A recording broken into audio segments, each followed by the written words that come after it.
Hello everyone, मैं ममतेश गुप्ता। आज देखेंगे 10th class history NCERT chapter 2। Chapter का नाम है भारत में राष्ट्रवाद। आज इस चैप्टर में हम जानने की कोशिश करेंगे कि भारत में राष्ट्रवाद का उदय कैसे हुआ और किस तरह से इस राष्ट्रवाद की वजह से भारत को आज़ादी मिली। तो पूरा की पूरी चीज़ें हम इसमें डिस्कस करने वाले हैं और आपको सारी चीज़ें मैं सीरियल वाइज बताऊंगी। ये जितनी भी डेट लिखी हुई हैं, जिसको डेट से डर लगता है, इस वीडियो के बाद गारंटीड आपको ये सारी डेट याद हो जाएंगी और आपका अंदर जो डर है ना कि डेट मुझे याद नहीं होती है, ये भी निकल जाएगा। मैं गारंटी देती हूँ, अगर आपको डेट ना याद हो तो ठीक है, बस पेशेंस बनाकर ये पूरी वीडियो आपको देखनी पड़ेगी। ठीक है, ये जितनी भी डेट लिखी हुई है मैं सबकी सब आपको याद कराऊंगी और इस एक वीडियो में हम पूरे चैप्टर को डिस्कस करेंगे। पूरे चैप्टर को मतलब पार्ट 1, पार्ट 2, पार्ट 3, पार्ट 4 पूरा कंप्लीट करेंगे इसी वीडियो में। ठीक है, तो आज मैं इस चैप्टर की आपको बिल्कुल पूरी की पूरी कहानी सुनाऊंगी और एक के बाद एक डेट वाइज। ठीक है, उसके बाद हम इसका फर्स्ट पार्ट डिस्कस करेंगे, उसके बाद हम इसका थर्ड पार्ट, सेकंड, फिर थर्ड, फिर फोर्थ पार्ट, अलग अलग सारे पार्ट डिस्कस करेंगे ऑन द स्क्रीन। ठीक है, तो आज की वीडियो में आपको पूरा की पूरे चैप्टर की थ्योरी मिलेगी या आप कह सकते हैं पूरे की पूरे चैप्टर की कहानी मिलेगी। ठीक है, तो पूरे चैप्टर को हम कहानी वाइज देखेंगे और हम सारी डेटों को भी याद करते चलेंगे। याद ना हो तो आप मुझे कमेंट बॉक्स में बताना कि आपने जो वीडियो बनाई उसमें हमें एक भी डेट याद नहीं हुई। ठीक है, ये मेरी गारंटी है कि डेट मैं आपको आज सारी याद करा के जाऊंगी, है ना। और बाद में मैं इसके एक एक पार्ट को आपको दूंगी और उसके बाद में इसके एमसीक्यू भी कराऊंगी। इससे पहले मैंने बिल्कुल इसी तरह से इसका फर्स्ट चैप्टर भी कराया है और मैंने ज्योग्राफी भी 10th क्लास की पूरी कंप्लीट करा दी है। अभी तक आपने नहीं देखा है तो इसी वीडियो के डिस्क्रिप्शन में मैंने 2 प्लेलिस्ट की लिंक डाल रखी है। एक एमसीक्यू की है 10th क्लास की एसएसटी एनसीईआरटी की और एक थ्योरी की है। आपको थ्योरी या एमसीक्यू जो भी देखना है आप उन दोनों प्लेलिस्ट पर क्लिक कर देख सकते हैं। अगर आप इस वीडियो को बाद में देख रहे हैं, जो बाकी के पार्ट में ऑन स्क्रीन पर कराऊंगी आपको, वो भी आप इसमें देख सकते हैं इन्हीं दोनों प्लेलिस्ट में। ठीक है, और ये साइड में जितनी भी प्लेलिस्ट लगी हुई हैं ये सभी मैंने कराई हैं। एनसीईआरटी को मैंने बहुत ज़्यादा डिटेल से कराया है। 6 से 10 तक की सारी एसएसटी एनसीईआरटी की मोस्टली बुक मैंने कंप्लीट करा दी है। एक आध जो रह गई है वो भी मैं धीरे धीरे कंप्लीट करा दूंगी। तो अभी तक आपने ये सारी प्लेलिस्ट भी नहीं देखी है तो आप इनको भी देख सकते हो। उसके लिए आपको सबसे पहले मेरा यूट्यूब चैनल सब्सक्राइब करना पड़ेगा।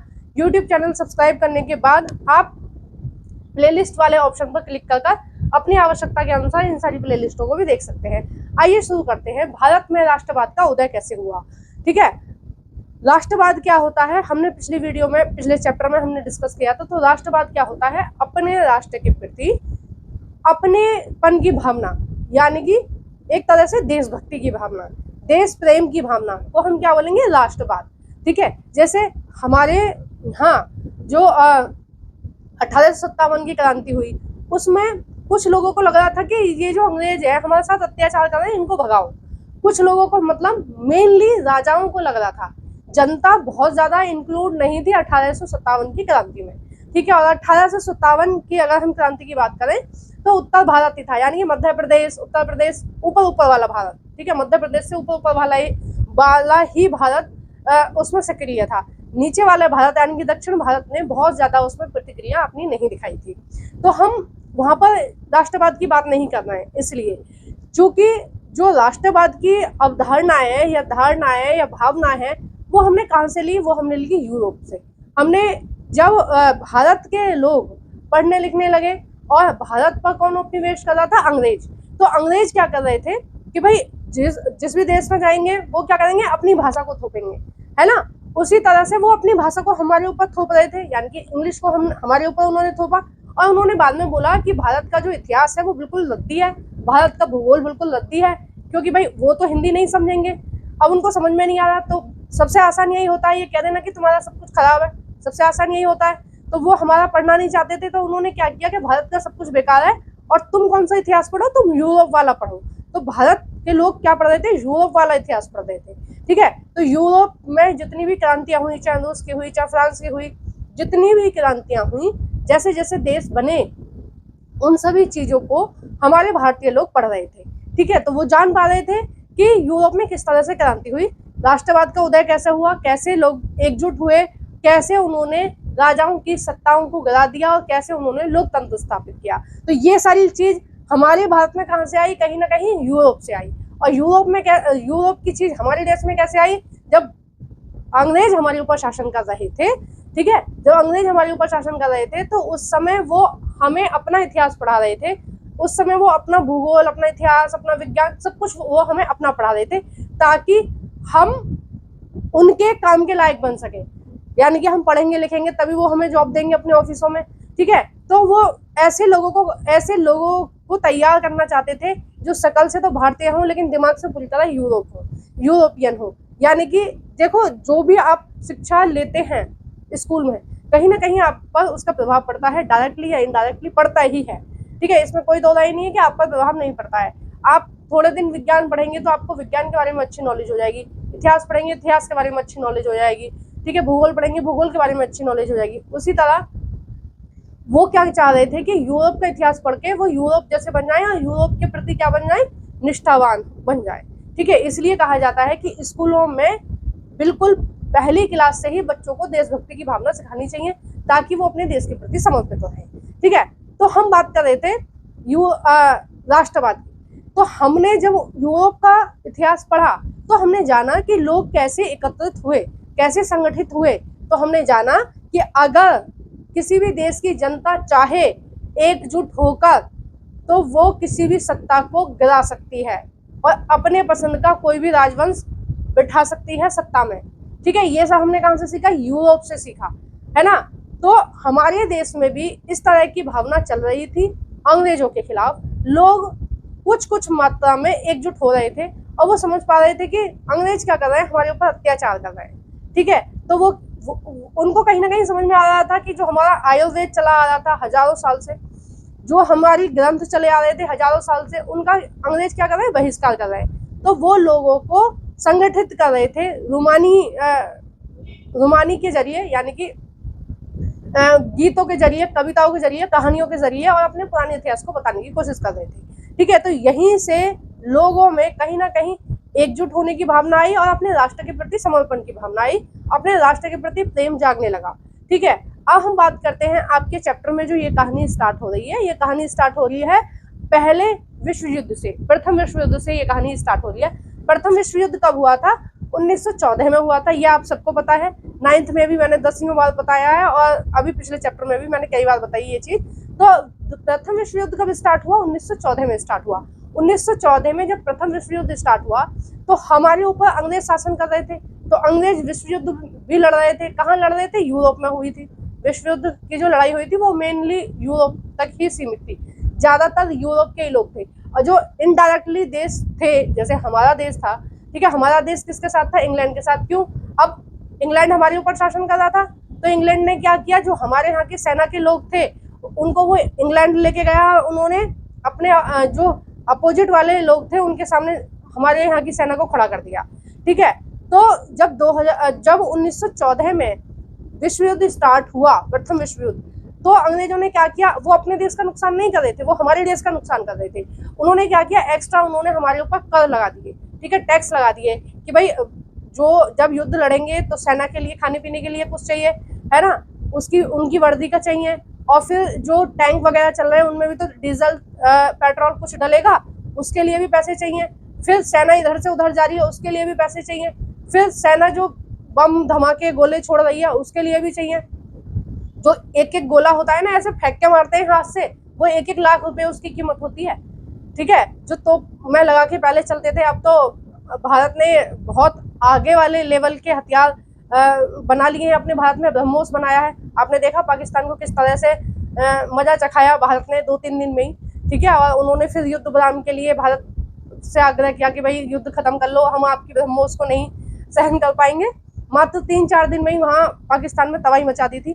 तो ये एक दिन का खर्चा कई करोड़ों का होता है, अरबों का होता है युद्ध में, ठीक है। तो वो डेली युद्ध में जो बम धमाके गोले चल रहे हैं, तोप चल रही है, उनके लिए जो पैसे चाहिए थे, इंग्लैंड ने अपने देश में से नहीं निकाले। इंग्लैंड ने उन देशों पर ज्यादा टैक्स लगा दिया जिन पर वो शासन कर रहे थे, उनमें से ही भारत एक था। भारत पर बेहिसाब टैक्स लगा रही थी इंग्लैंड की सरकार। और क्यों लगा रही थी? ताकि वो प्रथम विश्व युद्ध में जीत सके, ठीक है। और जबरन लोगों की भर्ती करी जा रही थी भारत में प्रथम विश्व युद्ध के लिए, ताकि वो जीत सके। अब प्रथम विश्व युद्ध के लिए जब भर्ती करी जा रही थी तो कहीं ना कहीं किसानों को और गरीब लोगों को ये बात समझ में आ रही थी कि अगर अपने देश की बात हो तो हम निश्चित रूप से लड़े, ठीक है, हम निश्चित रूप से बॉर्डर पे खड़े हों, हम निश्चित रूप से लड़े अपने देश के लिए, लेकिन हम इंग्लैंड के लिए क्यों लड़े, है ना। इंग्लैंड तो हमारा दुश्मन है, हमारे ऊपर शासन कर रहा है, हमारे ऊपर अत्याचार कर रहा है, तो इंग्लैंड क्या है, वो हमारा दुश्मन है, हम उसकी तरफ से क्यों लड़े। तो जनता में आक्रोश का माहौल था, भावना थी कि भाई हम इंग्लैंड की सेना में नहीं जाएंगे और हम इंग्लैंड की तरफ से क्यों लड़े, ठीक है, पहली बात। दूसरी बात ये थी कि हम टैक्स नहीं देंगे, हम पर एक्स्ट्रा टैक्स क्यों लगाए जा रहे हैं, ये युद्ध हमारा है नहीं, ये तो इंग्लैंड का युद्ध है, इंग्लैंड हमारे साथ ऐसे कैसे कर सकता है। तो ये चीज चल रही थी। ऊपर से क्या चल रहा था, महंगाई बहुत ज्यादा हो गई थी। जब विश्व युद्ध चल रहा था उस टाइम में महंगाई बहुत ज्यादा हो गई थी, खाने पीने की थोड़ी सी समस्या चल रही थी, हर देश में चल रही थी, क्योंकि जब युद्ध होते हैं तो सामान इधर से उधर बेचने में बहुत दिक्कत होती है, क्योंकि अगर किसी देश का सामान जा रहा है किसी सागर में, दूसरे दुश्मन देश को पता चल गया तो वो क्या करेगा, उसके सामान को, जहाज को डुबा देगा।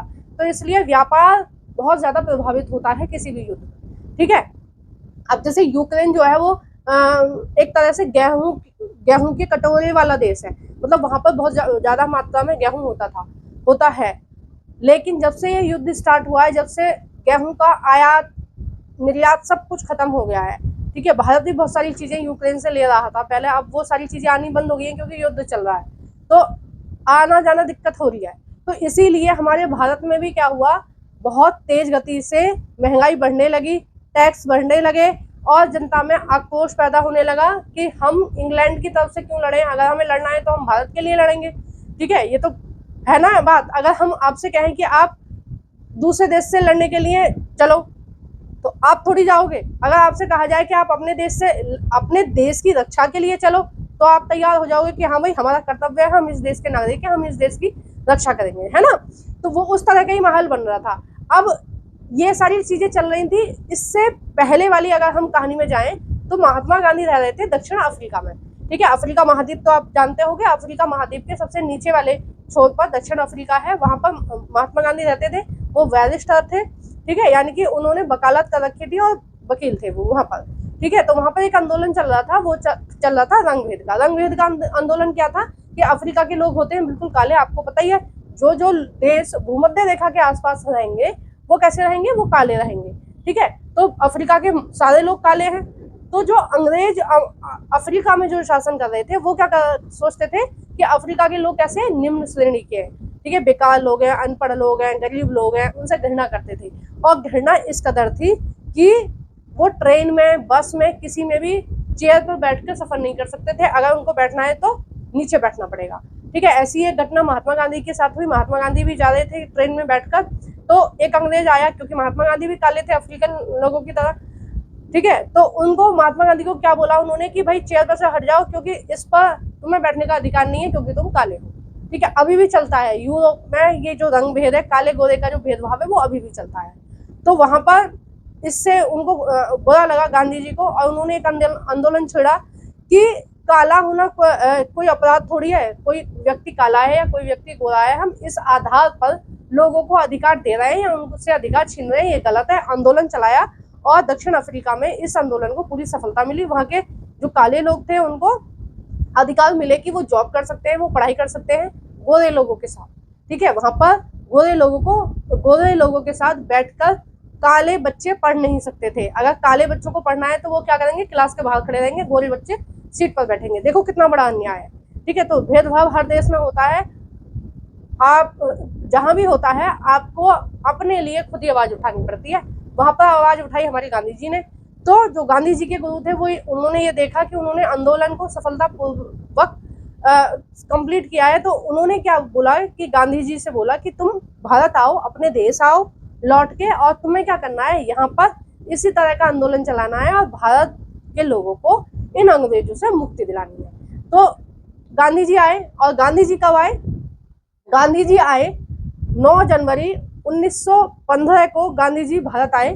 कहाँ से आए, दक्षिण अफ्रीका से, ठीक है, ध्यान रखना, दक्षिण अफ्रीका से गांधी जी भारत आए 1915 में। 1916 में उन्होंने पूरा देश घूमा, जाना कि देश की समस्या क्या है, किस तरह से अंग्रेज उनके ऊपर अत्याचार कर रहे हैं, ठीक है। फिर आगे कहानी आती है 1916 में। 1916 में जब लोगों को पता चला कि गांधी जी ने वहां पर बहुत अच्छा आंदोलन चलाया, बिना हिंसा के उन्होंने वहां पर उनको इंसाफ दिलाया दक्षिण अफ्रीका के लोगों को। तो फिर बिहार के लोग भी बोलने लगे कि गांधी जी चंपारण आओ और ऐसा ही हमारे लिए आवाज उठाओ जैसे तुमने दक्षिण अफ्रीका के लिए उठाई। तो 1916 में बिहार चंपारण सत्याग्रह था और ये क्या था, तीन कठिया व्यवस्था चल रही थी। तीन कठिया व्यवस्था क्या थी उसके बारे में हम थोड़ा सा चर्चा कर लेते हैं। तीन कठिया व्यवस्था थी कि 1 बीघा, गांव के बच्चे तो समझ पाएंगे, शहर के नहीं समझ पाएंगे। जैसे 1 बीघा जमीन होती है, 1 मिनट में समझाती हूँ आपको। देखो मान लो ये जो खेत है ये कैसा है, ये 1 बीघा खेत है। अब इस 1 बीघा खेत को क्या कर रहे हैं, 20-20 में डिवाइड कर दे रहे हैं। ठीक है, 3 हिस्सों 20-20 में डिवाइड कर दे रहे हैं इसको। ठीक है, अब 20-20 में डिवाइड करने के बाद वो क्या कह रहे हैं कि जो आपने 1 बीघा के 20 हिस्से करे हैं उसमें से आपको 3 हिस्सों पर क्या करना पड़ेगा, नील की खेती। अब आप सोचोगे कि नील की खेती करने में उनको दिक्कत ही क्या थी किसान को, अगर अंग्रेज कह रहे थे तो मान लेते। क्यों नहीं मान रहे थे वो अंग्रेजों की बात, वहां के लोग वो इसलिए नहीं मान रहे थे। देखो आपने 8th क्लास में भी ये पढ़ा होगा। ठीक है, नील विद्रोह के बारे में एक पूरा ही चैप्टर था, वहां पे मैंने पढ़ाया था आपको कि ये जो 3 हिस्से पर, मतलब तीसरे हिस्से पर क्या करा रहे थे, नील की खेती करा रहे थे।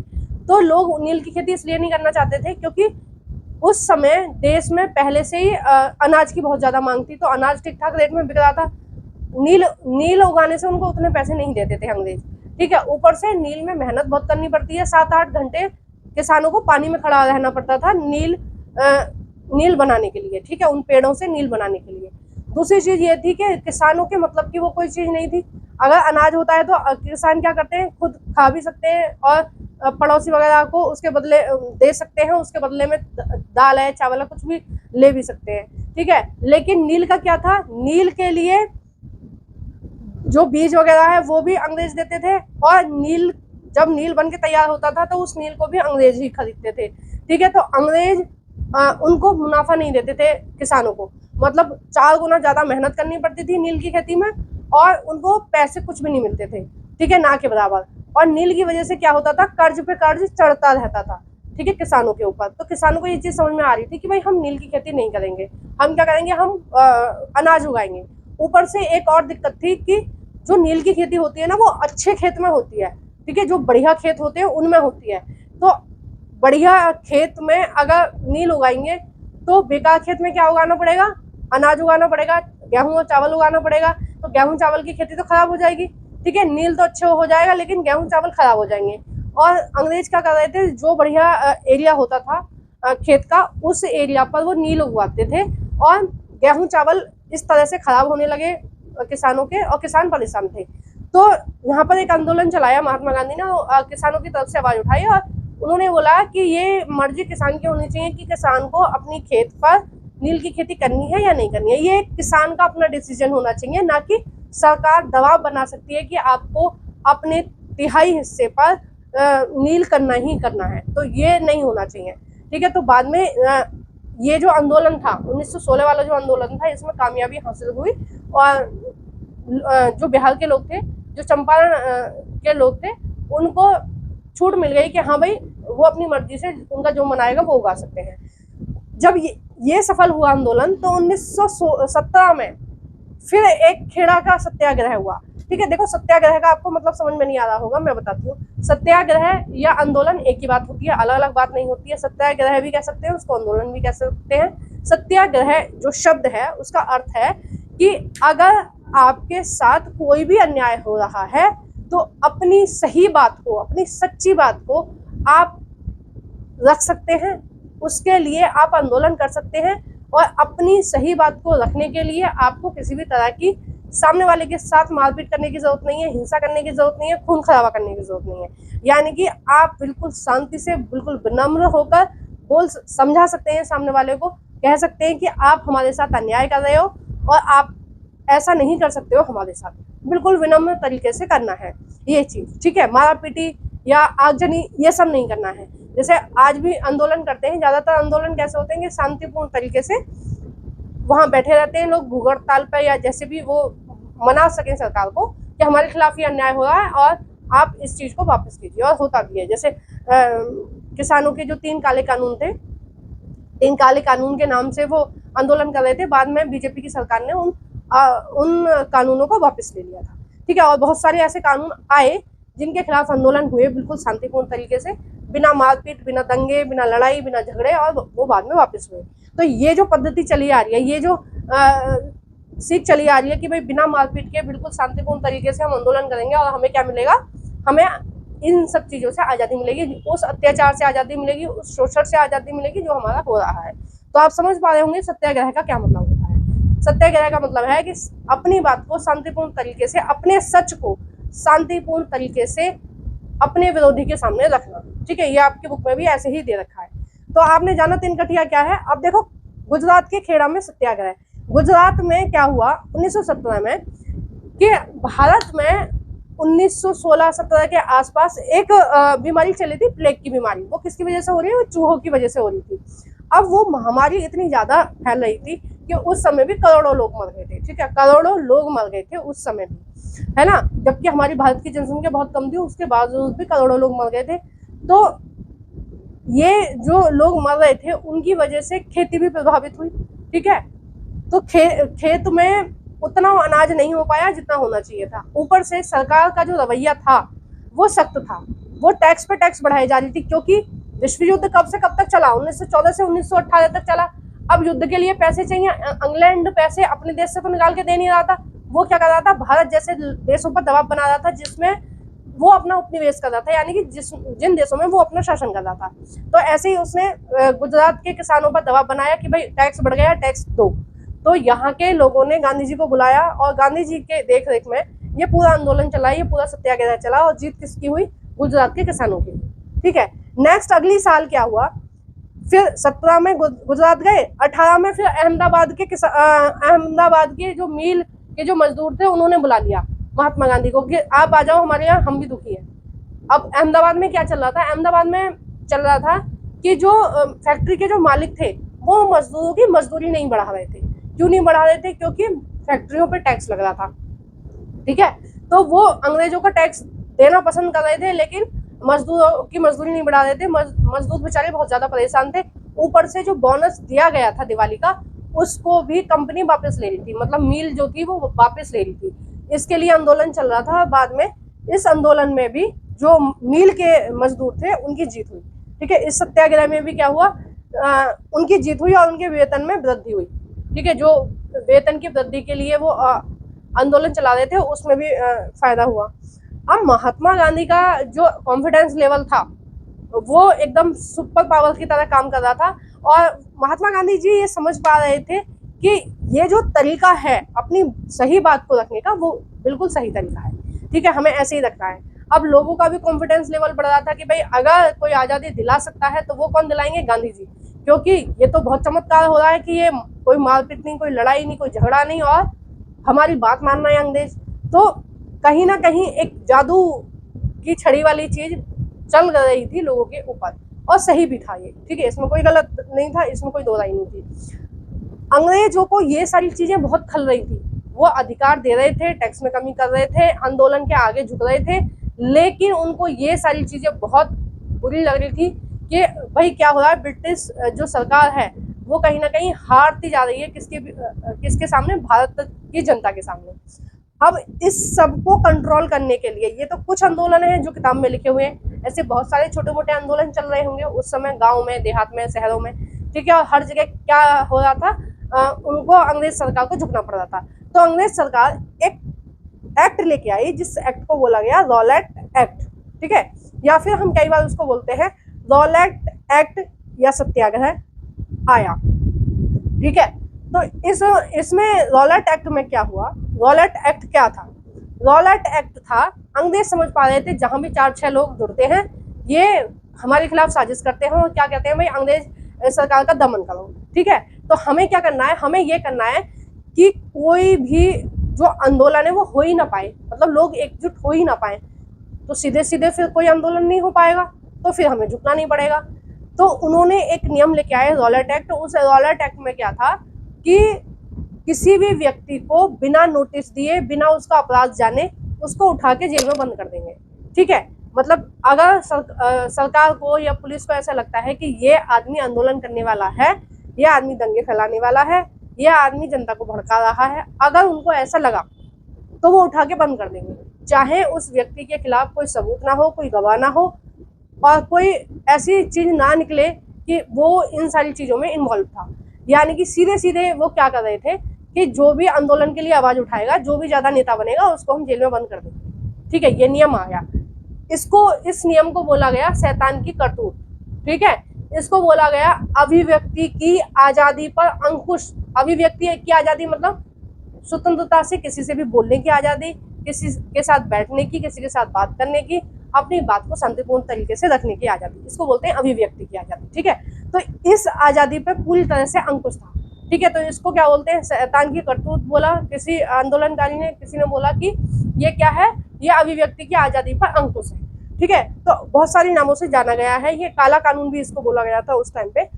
तो रॉलेट एक्ट आया। अब जो रॉलेट एक्ट था, ठीक है, इसके लिए लोग विरोध कर रहे थे, जिसमें महात्मा गांधी भी शामिल थे। उन्होंने बोला कि भाई तुम इस तरह का नियम कैसे ला सकते हो, अगर कोई आदमी ने कोई गलत काम किया ही नहीं है, तुम कैसे उसको जेल में बंद कर सकते हो? ऐसे थोड़ी ना है जिसका मन आया उसको तुम जेल में बंद कर रहे हो, ये तो नहीं चलेगा। तो इसके खिलाफ सत्याग्रह स्टार्ट हुआ। उस सत्याग्रह का या उस आंदोलन का भी क्या नाम था, 1919 रॉलेट एक्ट सत्याग्रह। ठीक है, अब जब ये आंदोलन पकड़ने लगा कि भाई ये जो नियम आया है इसको आप वापस लीजिए, अब अंग्रेजों को लगा कि भाई ये भी वापस हो जाएगा, तो अंग्रेजों ने क्या लगा दिया, अंग्रेजों ने लगा दिया मार्शल लॉ। ठीक है, अंग्रेजों ने क्या किया, मार्शल लॉ लगा दिया। मार्शल लॉ क्या होता है, मार्शल लॉ होता है इमरजेंसी, यानी कि आपातकाल। ठीक है, इमरजेंसी या आपातकाल का मतलब है कि कोई एक तरह से कर्फ्यू। ठीक है, कर्फ्यू के बारे में आपने सुना होगा, जैसे दंगे वंगे होते हैं, कभी दंगे वंगे का जैसा माहौल हो जाता है तो क्या होता है, वहां पर वो आ जाती है, हमारी फोर्स आ जाती है, भारतीय फोर्स आ जाती है और बोल देती है कि कोई भी अपने घर से बाहर नहीं निकलेगा, कोई 4 लोग एक जगह बैठकर बात नहीं कर सकते, खड़े नहीं हो सकते, क्योंकि कोई भी बात करेंगे, इधर से उधर बात जाएगी तो क्या हो जाएगा, दंगे हो जाएंगे। तो उसको हम इमरजेंसी बोलते हैं, आपातकाल की स्थिति बोलते हैं, या फिर हम उसको कर्फ्यू भी बोलते हैं। ठीक है, तो आप समझ पा रहे हैं कर्फ्यू क्या है, कि अगर हमें लगा है किसी एरिया में लड़ाई होने वाली है, आपस में लोग लड़ने वाले हैं, दंगे होने वाले हैं, लड़ाई होने वाली है, हिंसा होने वाली है, उस एरिया को पूरी तरह से सील कर दिया जाता है, यानी कि वहां पर फोर्स को भेज दिया जाता है और वहां पर धारा 356 लगा दी जाती है और बोल दिया जाता है कि यहाँ पर कोई भी 4 लोग बैठकर खड़े होकर बात नहीं कर सकते। ठीक है, अगर आपको बहुत ज्यादा जरूरी है, घर से बाहर निकलना भी है, तो आप मार्केट जाओगे, सामान लोगे अपने घर में वापस। ठीक है, इतना ही हो पाएगा। तो ये मार्शल लॉ लगा दिया। अब पहले न्यूज़पेपर नहीं था, लोग पढ़े लिखे भी नहीं थे। ठीक है, तो लोगों को पता ही नहीं चला ये मार्शल लॉ लगा हुआ है ना। अब रॉलेट एक्ट को लेके कहीं ना कहीं पूरे ही देश में आक्रोश था। ठीक है, पूरा ही देश इसका विरोध करना चाह रहा था। तो इसका विरोध कब स्टार्ट हुआ, 6 अप्रैल को एक रैली निकली और रैली में जो लोग थे वो नारे लगा रहे थे कि रॉलेट एक्ट को वापस लो। ठीक है, और बिल्कुल शांतिपूर्ण तरीके से जा रहे थे, कोई लड़ाई नहीं, कोई दंगा नहीं। इस भीड़ पर क्या किया, वो जो अंग्रेज थे, इस भीड़ पर अंग्रेजों ने गोली चला दी। ठीक है, तो बहुत सारी हिंसा यहाँ पर हो गई क्योंकि अंग्रेजों ने शुरुआत करी, गोली चला दी। अब इसके लिए कहीं ना कहीं लोगों में ये था कि भाई अंग्रेज तो बहुत ज्यादा गंदा व्यवहार कर रहे हैं हमारे साथ। ठीक है, तो मार्शल लॉ लगा हुआ था, लेकिन पंजाब के जो गांव के लोग थे उनको नहीं पता था कि मार्शल लॉ लगा हुआ है, यानी कि इमरजेंसी लगी हुई है, यानी कि कहीं भी 4-6 लोगों को इकट्ठा होने के लिए मना है। ठीक है, तो 13 अप्रैल का दिन आया और आपको पता है पंजाबियों का त्योहार होता है बैसाख में। ठीक है, बैसाखी का त्योहार होता है 13 अप्रैल को। 13 अप्रैल को क्या हुआ, एक जलियांवाला बाग था। ठीक है, जलिया एक व्यक्ति का नाम था, उसका बाग था। तो उस बाग में मेला आयोजित किया गया। ठीक है, और उसमें स्थानीय किसान भी थे। ठीक है, जो सेलिब्रेट करने के लिए आए थे बैसाखी को, स्थानीय किसान भी थे और नेता भी थे। नेताओं को लग रहा था कि हम वहां पर जाएंगे और अपनी बात को रखने की कोशिश करेंगे, लोगों को जागरूक करेंगे। ठीक है, इसमें गलती उन स्थानीय लोगों की नहीं थी और कोई भी किसी भी तरह का यहाँ आंदोलन नहीं चल रहा था, यहाँ मेला यानी उत्सव बनाया जा रहा था और कुछ राजनेता अपनी बात को जनता तक पहुंचाने की कोशिश कर रहे थे, बिल्कुल शांतिपूर्ण तरीके से। ठीक है, अब इसकी खबर जनरल डायर को लगी और उसने क्या किया, उसने यहाँ जितने भी लोग आए हुए थे उन सब पर गोली चला दी। और ऐसा कहा जाता है कि उस बाग में एक कुआं था, जब निहत्थे लोगों पर गोली चलने लगी, अफरा तफरी मची, लोग इधर से उधर भाग रहे थे, तो वो जो कुआं था वो कुआं ऊपर तक लाशों से पट गया था। इतने लोग मारे गए थे। ठीक है, उसमें इतने लोग मारे गए थे कि अब सोचो कुएं में कितने ज्यादा लोग आ जाएंगे, अगर मरे हुए लोग पड़े हों तो कितने ज्यादा आ जाएंगे। ठीक है, और बहुत सारे लोग आसपास मरे, कुछ लोग कूद के भागे, कुछ लोग कैसे ही भागे, मतलब बहुत बहुत ही निंदनीय बात है ये। ठीक है, जलियांवाला हत्याकांड। तो कब हुआ था? 13 अप्रैल को। कब हुआ था? 1919 में 13 अप्रैल को। ठीक है, अब देखो यहाँ तक कि आपको मैं पूरी एक बार याद कराऊं। 15 में गांधी जी आए। ठीक है, 16 में वो बिहार के चंपारण में गए, 17 में फिर गुजरात वालों ने बुला लिया खेड़ा में कि भाई तुम यहाँ सत्याग्रह करो, और प्लेग की वजह से हमारी फसल पर प्रभाव पड़ा है, मंदी और मतलब महंगाई बहुत बढ़ रही है, हम कहाँ से टैक्स दें, तो इनको इंसाफ दिलवाया। फिर अहमदाबाद के मजदूरों ने बुला लिया 18 में, तो उनको इंसाफ दिलाने के लिए गए और मिल मालिकों से बोला कि भाई आप ऐसे उनका बोनस नहीं काट सकते हो, आपको उनकी सैलरी बढ़ानी पड़ेगी। 1919 में रॉलेट एक्ट भी आया और 1919 में सत्याग्रह भी स्टार्ट हुआ और इसी नाम से हुआ। ठीक है, दोनों अलग अलग बातें हैं। सत्याग्रह आया एक बात, रॉलेट एक्ट आया एक बात, और उस रॉलेट एक्ट के खिलाफ जो आंदोलन हुआ ये दूसरी बात। और उस आंदोलन का भी क्या नाम रखा गया? रॉलेट एक्ट सत्याग्रह। ठीक है, मार्शल लॉ क्या था कि 2-4 लोगों को इकट्ठा मत होने दो और गोली चला देना उनके ऊपर, ताकि ये लोग आंदोलन ना कर पाए, हमें ब्रिटिश सरकार को ना झुका पाए। ठीक है, ये बात हुई। फिर क्या हुआ कि इन्होंने इस बात का हवाला देते हुए कि भाई मार्शल लॉ लगा हुआ था, उसके बाद भी इतनी बड़ी संख्या में ये लोग जलियांवाले बाग में क्यों जुड़े, इसलिए हमने गोली चला दी। ठीक है, सरकार उन्हीं की थी तो उन्होंने सारी बात रफा दफा कर दी। जांच वाँच होने की के लिए कमेटी वगैरह बनाई गई, महात्मा गांधी जी के कहने पर, जवाहरलाल नेहरू जी के कहने पर कमेटी बनाई गई, वहाँ से अधिकारी आए इंग्लैंड से, सारी चीज़ें हुई, लेकिन भारतीयों को कोई भी रियायत नहीं मिली और कोई मतलब फायदा नहीं हुआ इसमें। ठीक है, जो लोग मर गए उनके लिए कोई सहानुभूति, कोई टैक्स में छूट, कोई कुछ नहीं हुआ। ठीक है, ये एक घटना थी। फिर क्या हुआ? 1919 में मार्च में मुंबई में खिलाफत समिति बनी। ठीक है, अब खिलाफत समिति क्या है? 1919 में ही बनी है। ठीक है, अब 3 घटना हो गई। रॉलेट एक्ट आया, फिर रॉलेट एक्ट सत्याग्रह हुआ, फिर तीसरी घटना क्या हो गई? मार्च में क्या हुआ? देखो, अप्रैल में ये हुआ था, मार्च में ये हो गया। ठीक है, अप्रैल में क्या हुआ था? जलियांवाला हत्याकांड हुआ था। और मार्च में क्या हुआ? मार्च में खिलाफत समिति बनी। खिलाफत समिति क्या थी? खिलाफत समिति थी, आपको मैंने पिछले चैप्टर में पढ़ाया था, ओटोमन साम्राज्य। कहाँ था? भूमध्य सागर के आसपास के इलाकों में एक साम्राज्य था जिसका नाम था ओटोमन साम्राज्य। ओटोमन साम्राज्य मेनली क्या था? वो पूरा की पूरा एक तरह से मुस्लिम कंट्री थी सारी। ठीक है, वो एकजुट थी, मुस्लिम कंट्री थी। अब जब प्रथम विश्व युद्ध में हार गए ओटोमन साम्राज्य, ठीक है, 18 तक चला था युद्ध, 18 में हार गए ओटोमन साम्राज्य, तो तुर्की का जो खलीफा था वो पूरे के पूरे ओटोमन साम्राज्य को लीड करता था। ठीक है, तो उन्होंने क्या किया अंग्रेजों ने कि भाई अब खलीफा की शक्तियों को हम कम करेंगे, क्योंकि जो लोग हारे उनको सजा मिली। ठीक है, चाहे जर्मनी था, चाहे कोई सा भी देश था, जो भी देश हारे उनके ऊपर वियना की संधि थोपी गई। ठीक है, और उनके खिलाफ क्या हुआ? कार्रवाई हुई। अब उसी में ही क्या था? उसी में ओटोमन साम्राज्य था। ओटोमन साम्राज्य में जो तुर्की का खलीफा था उनकी ही चलती थी सारी। ओटोमन साम्राज्य में सारा किसका चलता था? उनका चलता था। तो अंग्रेजों ने क्या किया? उनके अधिकारों को छीन लिया। अब अलग अलग देशों में जो मुस्लिम लोग थे वो इस चीज का विरोध कर रहे थे कि आप हमारे धर्मगुरु की शक्तियों को नहीं छीन सकते हो। ठीक है, तो मार्च 1919 में एक खिलाफत समिति बनाई गई और 1920 सितंबर में कलकत्ता में अधिवेशन हुआ। ये अधिवेशन जो था वो कांग्रेस का था। ठीक है, मतलब कांग्रेस की एक मीटिंग हुई 1920 में। आप सरल भाषा में ये समझ लीजिए, अधिवेशन मतलब मीटिंग। कांग्रेस के जो लीडर थे उनकी मीटिंग हुई और उन्होंने बोला कि हिंदू स्वराज का उन्होंने प्रस्ताव रखा। हिंदू स्वराज यानी कि हमें पूरा की पूरा अपना भारत चाहिए और देश से इनको बाहर निकालो। किसको? अंग्रेजों को। तो यहाँ पर किस चीज का प्रस्ताव रखा गया? यहाँ पर असहयोग आंदोलन का प्रस्ताव रखा गया कि आप, चूंकि अंग्रेजों का सहयोग कर रहे हो, इसलिए अंग्रेज हम पर शासन कर रहे हैं। तो आपको क्या करना है, अंग्रेजों का सहयोग नहीं करना है। तो अंग्रेजों का सहयोग नहीं करना है का क्या मतलब है कि अंग्रेजों ने जो कॉलेज बनाए उनमें पढ़ने मत जाओ, अंग्रेजों ने जो स्कूल बनाए उनमें पढ़ने मत जाओ, जो टीचर है उसमें जॉब मत करो, और जो वकालत कर रहे हैं, जो एडवोकेट हैं, वो तहसील में मत जाओ, ठीक है, जो जज हैं वो अदालत में मत बैठो, और जो ऑफिसों में काम कर रहे हैं, जो अंग्रेजों के यहाँ, वो मत करो, जो सिपाही हैं या फौज में हैं उनके भर्ती, वो सब अपनी अपनी जॉब छोड़कर घर बैठ जाओ।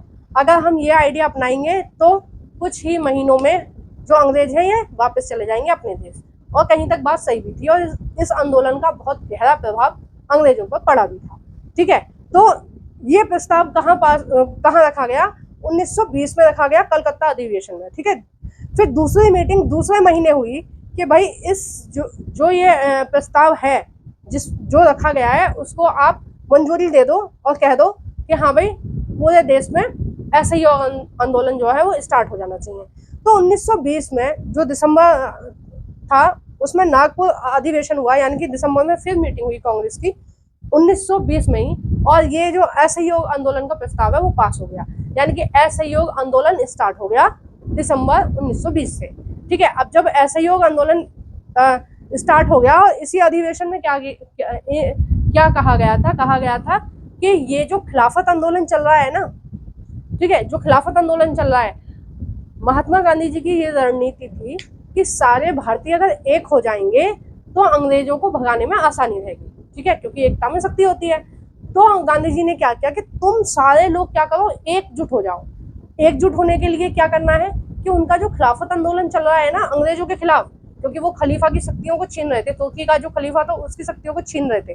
ठीक है, तो ये जो खिलाफत आंदोलन चल रहा है, तुम क्या करो, इनका मुसलमानों का साथ दो, और मुसलमान तुम्हारा साथ देंगे असहयोग आंदोलन में, तो तुम दोनों क्या करो, मिल जाओ, तो जो अंग्रेज है वो फिर जल्दी भाग जाएंगे। ठीक है, तो ये प्रस्ताव रखा गया, और इस प्रस्ताव को दिसंबर में मंजूरी भी मिली। अब देखो जब नेक्स्ट ईयर आया, दिसंबर की बात है, नेक्स्ट ईयर आया, अब नेक्स्ट ईयर की जो कहानी है वो कहाँ है, वो आपकी पार्ट 2 में है। ठीक है, पार्ट 2 की अब कहानी देखते हैं। पार्ट टू का जो टॉपिक है वो क्या है, आंदोलन के भीतर अलग अलग धाराएं। आंदोलन चल रहा था, उसके अंदर अलग अलग धाराएं चल रही थी, यानी कि जो किसान थे वो अलग लेवल पर चला रहे थे। ठीक है, जो व्यापारी थे वो अलग लेवल पर आंदोलन कर रहे थे।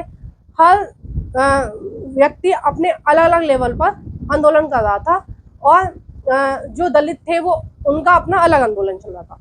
ठीक है, यानी कि सबका आंदोलन क्या चल रहा था, अलग अलग चल रहा था। आइए देखते हैं किस तरीके से चल रहा था। देखिए इसमें क्या था कि 1920 में एक आंदोलन चला रहे थे सन्यासी बाबा रामचंद्र आंदोलन। ठीक है, सन्यासी बाबा जिनका नाम था रामचंद्र, वो एक आंदोलन चला रहे थे, वो किसानों के लिए आंदोलन चला रहे थे अवध के आसपास के इलाकों में। अवध के आसपास के इलाके मतलब जो इलाहाबाद है उसके आसपास के इलाकों में, मतलब मेनली यूपी के आसपास, यूपी बिहार में ये एक आंदोलन चल रहा था, जिसको कौन चला रहे थे, रामचंद्र जी चला रहे थे। रामचंद्र जी कौन थे, रामचंद्र जी वो व्यक्ति थे जो गिरमिटिया एग्रीमेंट, मतलब गिरमिटिया मजदूर थे। गिरमिटिया मजदूर का मतलब है कि उस टाइम पे क्या करते थे अंग्रेज या यूरोप के लोग क्या करते थे, एक एग्रीमेंट साइन करवाते थे मजदूरों से, और उनको 2-3 साल के लिए यूरोप में ले जाते थे, उनसे मजदूरी कराते थे, और थोड़ा बहुत उनको कुछ पैसे देके उनको वापस कर देते थे। कई बार ऐसा होता था कि मजदूरी करते करते वो लोग वहीं पे मर जाते थे और वापस भी नहीं आ पाते थे। ठीक है, तो उन्हीं में से एक थे रामचंद्र जी, जो एग्रीमेंट पर गए थे। एग्रीमेंट मजदूरों को बोलना नहीं आता था, इसलिए वो एग्रीमेंट को क्या बोलते थे, गिरमिटिया। ठीक है, एग्रीमेंट पे जो मजदूर जा रहे थे वो अपने आप को क्या बोलते थे, गिरमिटिया मजदूर। आप समझ पा रहे हैं, एग्रीमेंट नहीं बोलना आता था, इसलिए वो एग्रीमेंट को क्या प्रोनाउंसिएशन करते थे, गिरमिटिया। ठीक है, गिरमिटिया बोलते थे। तो गिरमिटिया मजदूर थे, यानी कि वो यूरोप में बंधुआ मजदूर के रूप में गए, वहां पर उन्होंने 2-3 साल जॉब करी और कुछ उनको दिया और वो भारत लौटे। लेकिन इसमें देखा गया जितने भी लोग एग्रीमेंट पर गए भारत से यूरोप, उनको हमेशा नुकसान ही रहा, वो कभी फायदे में नहीं गए, क्योंकि मजदूर उनसे 14-14, 16-16 घंटे वहां पर काम करवाते थे। खाने की कोई विशेष सुविधा नहीं थी, सोने की कोई विशेष सुविधा नहीं थी, कोई सुविधा नहीं उनको दे रहे थे, काम बहुत ज्यादा कराते थे, तो उसमें ज्यादातर लोगों की क्या हो जाती थी, मृत्यु हो जाती थी, है ना। और यहाँ से लालच भर के उनको ले जाते थे कि हम तुमको वहाँ इतनी सुविधा देंगे, इतना अच्छा खाने को मिलेगा, रहने को मिलेगा, और इतने पैसे कमा के लाओगे, उन पैसों से यहाँ पे घर बना लेना, अपने बच्चों को पढ़ा लेना, जॉब लगा लेना, ये कर लेना। यहाँ से बैरा फुसला के ले जाते थे और वहाँ पे उनको कुछ नहीं देते थे। ठीक है, तो ऐसे ही एक रामचंद्र जी थे जो गिरमिटिया मजदूर थे, यानी कि एग्रीमेंट पर यूरोप में गए थे। बाद में वो आए, उन्होंने लोगों को जागरूक करा कि भाई एग्रीमेंट पर कोई भी वहाँ काम करने मत जाओ, क्योंकि वहाँ ये लोग ले जाते हैं और देते कुछ भी नहीं है, कोई सुविधा नहीं है, वहाँ ज्यादातर लोग मर जाते हैं। ठीक है, तो वो किसके लिए आंदोलन चला रहे थे? किसानों के लिए। क्यों, क्या आंदोलन था? किसानों के लिए आंदोलन था कि जो ये बोल रहे हैं ना गांधी जी, ठीक है, जो 1920 में जो गांधी जी की जो विचारधारा चल रही थी, कौन सी विचारधारा की इनको सहयोग मत करो। ठीक है, किसको? अंग्रेजों को। तो उन्होंने इसी बात को आगे बढ़ाते हुए किसानों से बोला कि आप कोई भी टैक्स इनको दो ही मत। ठीक है, तुम दोगे नहीं, ये कैसे ले लेंगे? सारे के सारे एकजुट हो जाओ और कोई इनको टैक्स मत दो। ठीक है, और ये जो मेन आंदोलन था, ये एक तरह से था तो अंग्रेजों के खिलाफ, लेकिन ये जमीनी स्तर पर किसके खिलाफ लड़ रहे थे? जमीनी स्तर पर लड़ रहे थे जमींदारों के खिलाफ। यानी कि किसानों को एकजुट करा रामचंद्र जी ने और कहा कि अब जमींदारों की मनमानी नहीं चलेगी, हम जमींदारों को टैक्स नहीं देंगे। टैक्स कैसे जाता था? जो किसान होते थे, किसानों से टैक्स लेते थे जमींदार, और जमींदार उस टैक्स में से कुछ अपना हिस्सा काट के अंग्रेजों को दे देते थे। ठीक है, ऐसे ये पूरा सर्कल चल रहा था। तो उन्होंने मना कर दिया कि अब टैक्स किसी भी किसान को देने की जरूरत नहीं है। ठीक है, तो ये जो आंदोलन चल रहा था, ये कब चल रहा था? 1920 में। ठीक है, 1920 में एक और आंदोलन चल रहा था आंध्र प्रदेश में। ठीक है, वो क्या था? उग्र गौरिल्ला आंदोलन। ये अंग्रेजों के खिलाफ था। और इस आंदोलन में क्या था कि अंग्रेज अगर जो जनजाति के लोग हैं उनके ऊपर अत्याचार कर रहे हैं, उनको जंगलों में घुसने नहीं दे रहे हैं, उन पर टैक्स लगा रहे हैं, या किसानों पर टैक्स लगा रहे हैं, तो उन्होंने कहा कि सारे के सारे एकजुट हो जाओ और रात के अंधेरे में इनकी पुलिस चौकियों को उड़ा दो। ठीक है, वहाँ के लोगों को मार दो, लूट लो खजाना, हथियार लूट लो, वहाँ से गेहूं अनाज जो भी मिले आपको वो लूट लो रात में। ठीक है, गौरिल्ला का मतलब होता है, गौरिल्ला युद्ध का मतलब होता है, या गौरिल्ला का मतलब होता है एकदम से झपट के छीन लो, सामने वाले को पता ही नहीं चले कि उसके साथ क्या होने वाला है, एकदम से अटैक कर दो। ठीक है, शिवाजी ने भी ये गौरिल्ला युद्ध नीति अपनाई थी, और ये बहुत चालाक व्यक्ति ही इस नीति को अपना सकते हैं, है ना, जिनको दुश्मन के बारे में पूरा पता हो।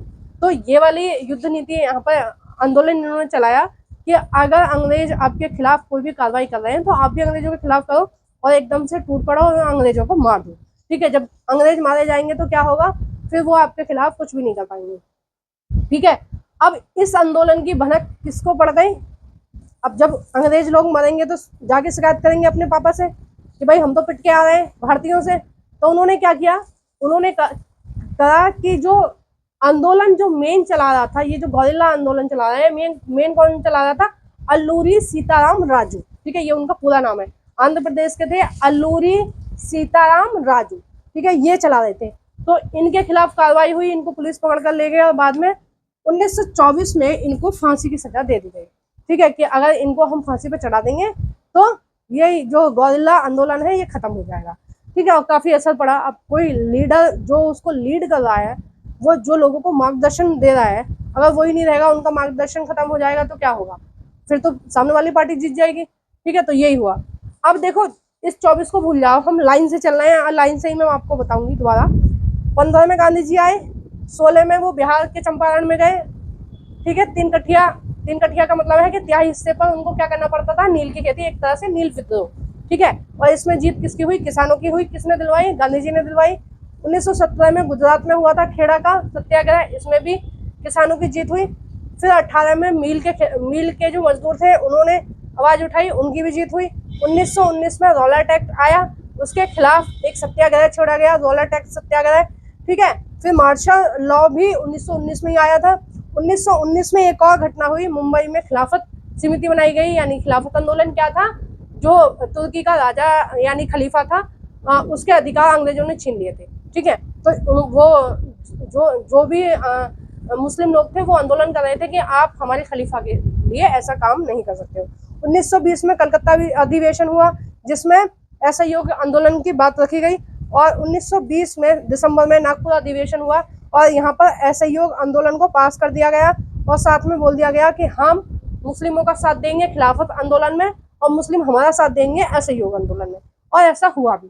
ठीक है, तो 1921 याद रखना, 1921 जनवरी में, ठीक है, दिसंबर में पास हुआ, जनवरी में क्या हुआ, असहयोग आंदोलन, खिलाफत आंदोलन, दो आंदोलन एक साथ जुड़ गए। एक तो असहयोग आंदोलन जो अभी पास हुआ है दिसंबर में, खिलाफत आंदोलन पहले से चल रहा था। तो ये सारे के सारे लोग एकजुट हो गए कि हम ये दोनों आंदोलन साथ साथ चलाएंगे तो अंग्रेज भाग जाएंगे। अब ये आंदोलन बिल्कुल चरम पर थे और लोग एकजुट थे। बहुत सारे प्रोफेसरों ने कॉलेज जाना छोड़ दिया, टीचरों ने स्कूल जाना छोड़ दिया, लोगों ने दफ्तर जाना छोड़ दिया, बच्चों ने पढ़ना छोड़ दिया, विश्वविद्यालय के बच्चों ने पढ़ना छोड़ दिया, स्कूल के बच्चों ने पढ़ना छोड़ दिया। पूरी तरह से बहिष्कार किया जा रहा था अंग्रेज सरकार का। और साथ ही क्या हुआ कि जो विदेश से सामान आ रहा था उसको खरीदने से लोगों ने मना कर दिया कि अब हमें विदेशी कपड़े नहीं खरीदने हैं, विदेशी गुड़िया गुड्डे नहीं लेने हैं, विदेश का कोई भी सामान नहीं लेना। विदेश यानी यूरोप का, यूरोप यानी इंग्लैंड का। ठीक है, हमें कोई सामान नहीं चाहिए, बस तुम हमारे भारत से भाग जाओ। ठीक है, आंदोलन बिल्कुल चरम पर था, बिल्कुल चरम पर था 1922 में। ये जो आंदोलन था बिल्कुल चरम पर था और बस अंग्रेज भागने ही वाले थे। यानी कि ये आंदोलन अगर एक साल और चलता तो अंग्रेज हमारे देश से पूरी तरह से भाग जाते। यहाँ ये एक गलती हुई कि चोरा चोरी एक जगह का नाम है यूपी में। 1922 में, मतलब अगले ही साल क्या हुआ है, एक चोरा चोरी जगह का नाम है यूपी में। वहां पर असहयोग आंदोलन चलाया जा रहा था और वो क्या कर रहे थे, शांतिपूर्ण तरीके से रैली में जा रहे थे लोग और नारे लगाते जा रहे थे, ठीक है, अंग्रेजों के खिलाफ। तो वहां पर एक पुलिस चौकी थी जो चोरी स्थान पर थी, चोरी चोरा स्थान पर थी। और वहां पर वो जो शांतिपूर्ण तरीके से वो जो डोलियां रैली में लोग जा रहे थे उन पर उन सिपाहियों ने गोली चला दी। अब जब गोली चला दी तो भाई वो भी तो कुछ कार्रवाई करेंगे, इससे लोग भड़क गए और लोगों ने क्या किया कि उस पूरी पुलिस चौकी को जला दिया और उस पूरी पुलिस चौकी में लगभग 22 सिपाही थे, वो सारे के सारे मारे गए। ठीक है, अब यहाँ से हिंसा भड़क गई बहुत बुरी तरीके से। अब कौन सी कंडीशन आ गई कि अंग्रेजों को मारो और भगाओ। ठीक है, अब हम अंग्रेजों की गोली नहीं खाएंगे, अब अंग्रेजों को अपनी गोली खिलाएंगे, ये वाली कंडीशन आ गई। अब हमारे गांधी जी किसके खिलाफ थे, हिंसा के खिलाफ थे। उन्हें मारा पीटी, दंगा, खून खराबा ये सब पसंद नहीं था। वो कहते थे कि शांतिपूर्ण तरीके से अपनी बात रखो, ठीक है, बिना मारे पीटे, बिना शारीरिक हेल्प लिए आप आंदोलन करो। अब यहाँ पर क्या हुआ कि जब कांग्रेस ने देखा कि बहुत ज्यादा उग्र चीजें हो रही हैं तो गांधी जी ने अपना असहयोग आंदोलन जो है वो वापस ले लिया। ये गांधी जी की सबसे बड़ी भूल थी, ये बात मैं भी मानती हूँ।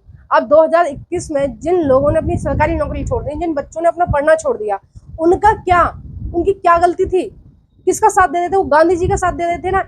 इस एक दो घटना से लोगों को समझाना चाहिए था गांधी जी को, लेकिन इस एक दो घटना से पूरा की पूरा आंदोलन वापस ले लिया।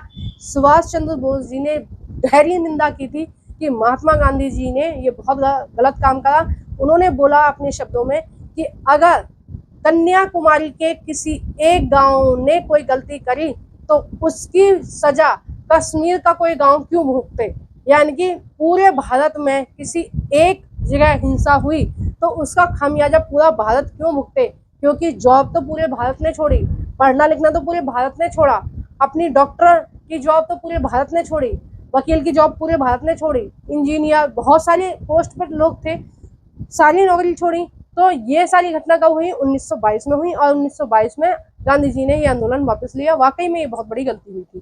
ठीक है, अब देखो 1922 के बाद आप थर्ड पार्ट और फोर्थ पार्ट में आगे की कहानी पढ़ेंगे। ठीक है, आइए उसको भी देख लेते हैं। बाद के लिए कुछ नहीं छोड़ूंगी, आज मैं पूरा चैप्टर यहीं क्लियर करके जाऊंगी। आइए उसको भी देख लेते हैं।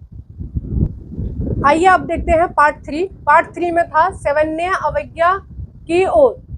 ठीक है, सैन्य अवज्ञा की ओर पार्ट 3 का ये टॉपिक है और इसके बारे में हम पार्ट 3 में डिस्कस करेंगे कि ये क्या था। ठीक है, सबसे पहले तो आप इन शब्दों का मतलब जाने।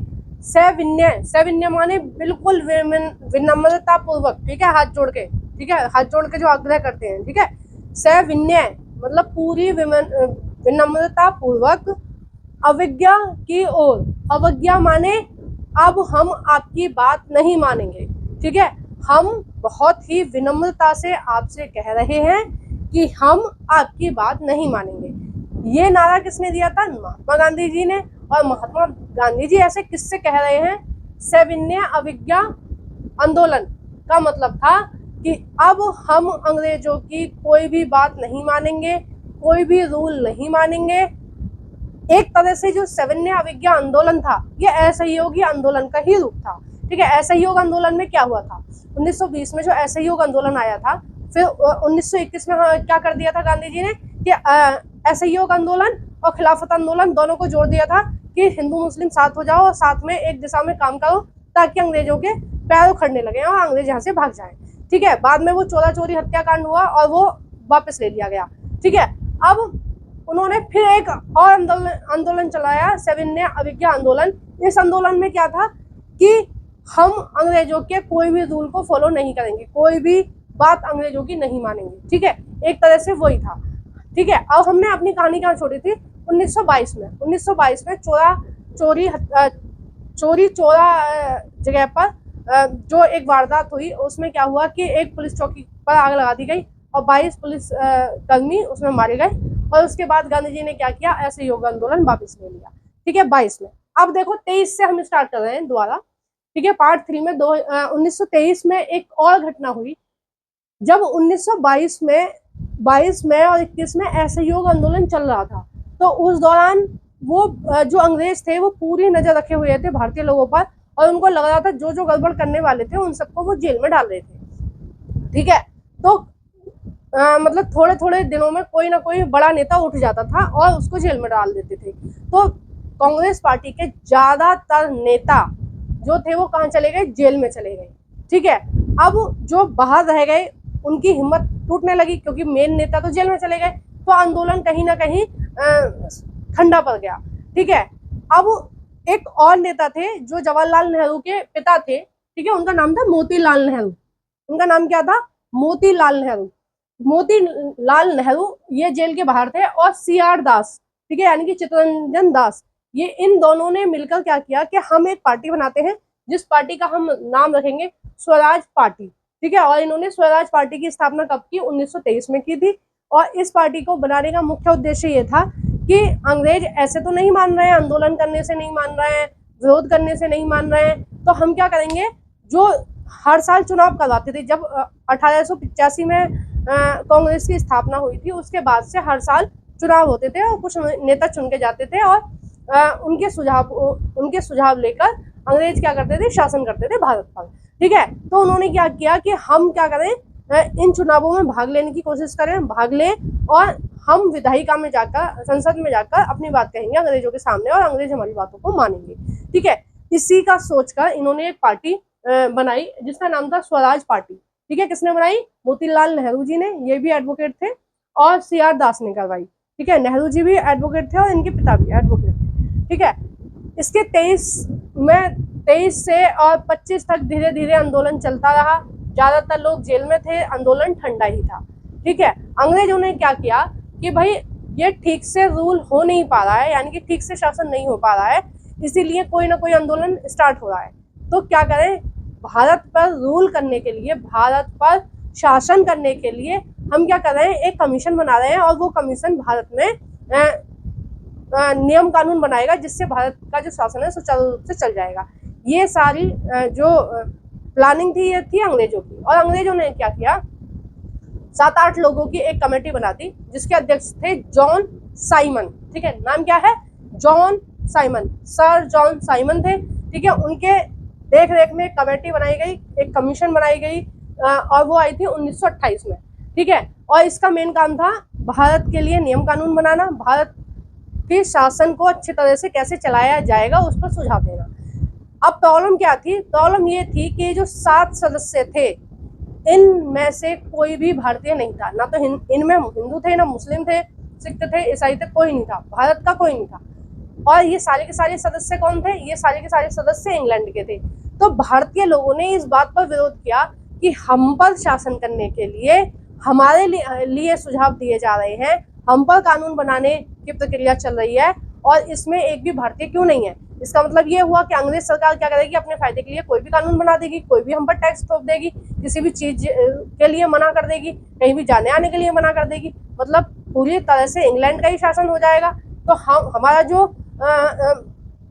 हिंद स्वराज का जो सपना है, जो हमारा स्वराज का जो सपना है वो खत्म हो जाएगा। ठीक है, और हमें उसको क्या रखना है, बरकरार रखना है। और अब हम आज़ादी लेकर रहेंगे। इसमें जो मेन प्रतिक्रिया दिखाई वो दिखाई लाला लाजपत राय ने। लाला लाजपत राय इसका विरोध कर रहे थे, गो साइमन के नाम से नारे लगा रहे थे और जो जुलूस निकल रहे थे। और जब ये सारी प्रक्रिया हो रही थी, ये सारी चीजें हो रही थी, तो अंग्रेजों ने इस विरोध को रोकने के लिए वहां पर लाठीचार्ज कर दी और दुर्भाग्य से लाला लाजपत राय के सर में वो लाठी लग गई और बाद में उनकी मृत्यु हो गई। ठीक है, और यहाँ से एक वो बहुत अच्छे नेता थे, शांति प्रिय नेता तो नहीं कहेंगे, उग्र नेता थे। उग्र का मतलब है कि ये हमारा देश है, अंग्रेज कौन होते हैं हमारे ऊपर शासन करने वाले। हाथ जोड़ने वाले नहीं थे लाला लाजपत राय, ललकारने वाले थे कि भागो, हमारे देश को खाली करो, वो वाले नेता थे। और कहीं ना कहीं क्रांति के जितने भी छोटे मोटे नेता थे या क्रांति से जुड़े जितने भी लोग थे, सबको बहुत गहरी चोट लगी जब लाला लाजपत राय की मृत्यु हुई। ठीक है, और यहाँ से जो क्रांति है वो बहुत ज्यादा भड़कने लगी। देखिए, हम एक बात और कर रहे थे जब ये चैप्टर हमने शुरू किया, चैप्टर का नाम ही है भारत में राष्ट्रवाद। तो राष्ट्रवाद का उदय भारत में कहाँ से हो रहा है? अब आप देख रहे हो, कांग्रेस की स्थापना हुई थी, वो आपने 8th क्लास में पढ़ा था, कांग्रेस की स्थापना कैसे हुई, कैसे आजादी आगे चल रही थी, ये सब आपने 8th क्लास में पढ़ चुके हो। आप नहीं पढ़ा है, नहीं कुछ समझ में आ रहा है तो वहां जाके देख लेना 8th क्लास की बुक में। ठीक है, पूरा यही भरा पड़ा है, भारत का स्वतंत्रता संग्राम ही है हर चैप्टर में। तो उसमें ये बताया गया था कि किस तरह से छोटे छोटे पहल कौन कर रही थी, कांग्रेस पार्टी कर रही थी। ठीक है, कांग्रेस पार्टी का गठन किसने किया था? अंग्रेजों ने किया था। अंग्रेजों को लग रहा था कि एक पार्टी का गठन करेंगे तो कांग्रेस हमें सारी बातों को ला के दे देगी और हम आराम से शासन कर लेंगे भारत पर। लेकिन हो गया उल्टा।